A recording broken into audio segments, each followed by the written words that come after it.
வணக்கம் நண்பர்களே, நான் உங்க கிச்சா பேசுறேன். நாய்க்கு போட்டாச்சா? நாய்க்கும் என்ற நாயகர் மகாபெரியவா சிரம பரிகாரம் செஞ்சின்ற பிறகு மகாபெரியவா அருள் வழங்கறதுக்கு தொடங்கறதுக்கு முன்னால கேட்கிற முத கேள்வி நாய்க்கு போட்டாச்சா அப்படின்றது தான். ஒரு சுவாரஸ்யமான தகவல். அந்த தகவல் என்னன்னு தெரிஞ்சுக்கிறதுக்கு முன்னால நம்ம சேனலை இது வரைக்கும் சப்ஸ்கிரைப் பண்ணாதவங்க கண்டிப்பா பெல் ஐக்கான் கிளிக் பண்ணுங்க, சப்ஸ்கிரைப் பண்ணுங்க. நாயை தாழ்பிறவியாகவே சாஸ்திரம் கூறும். ஆனால் நாய்க்கும் இந்த நாயகராக நமது சாஸ்திர காவலர் மகாபெரியவா இருக்கிறார்.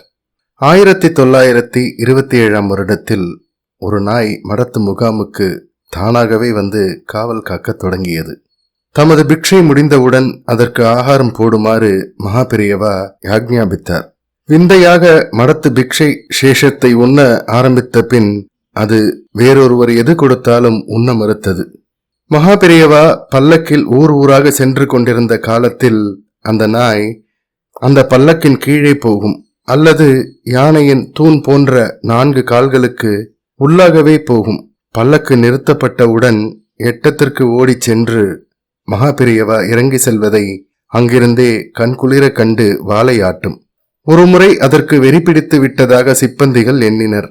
சேவகன் ஒருவனிடம் அதன் கண்களை கட்டி 40 கிலோமீட்டர் தள்ளி இருந்த ஒரு கிராமத்தில் கயிற்றால் பிணித்துவிட்டு திரும்பி வருமாறு பணிந்தனர். அப்படியே அந்த சேவகனும் செய்து திரும்பினார். ஆனால் அவர் திரும்பும் முன்னரே பைரவனாரும் திரும்பியிருந்தார். அவருக்கு வெறியில்லை என்று தெரிந்தது. அன்றிலிருந்து மகாபெரியவாளை தரிசிக்காமல் உண்பதில்லை என்று அந்த நாய் உயிர் பிரியும் வரையில் விரதம் காத்தது. அக்காலத்தில் பிக்ஷை முடிந்த பின் சிறிது சிரம பரிகாரம் செய்து கொண்டு மகாபெரியவா அருள் வழங்கத் தொடங்கும் முன் கேட்கும் முதற்கேள்வி நாய்க்கு போட்டாச்சா என்பதுதான். ஜெய ஜெய சங்கர ஹர ஹர சங்கர. இந்த பதிவு உங்களுக்கு பிடிச்சிருந்தா லைக் பண்ணுங்க, ஷேர் பண்ணுங்க, கமெண்ட் பண்ணுங்க. மறக்காம பெல் ஐக்கான் கிளிக் பண்ணுங்க, சப்ஸ்கிரைப் பண்ணுங்க. நன்றி அன்பர்களே.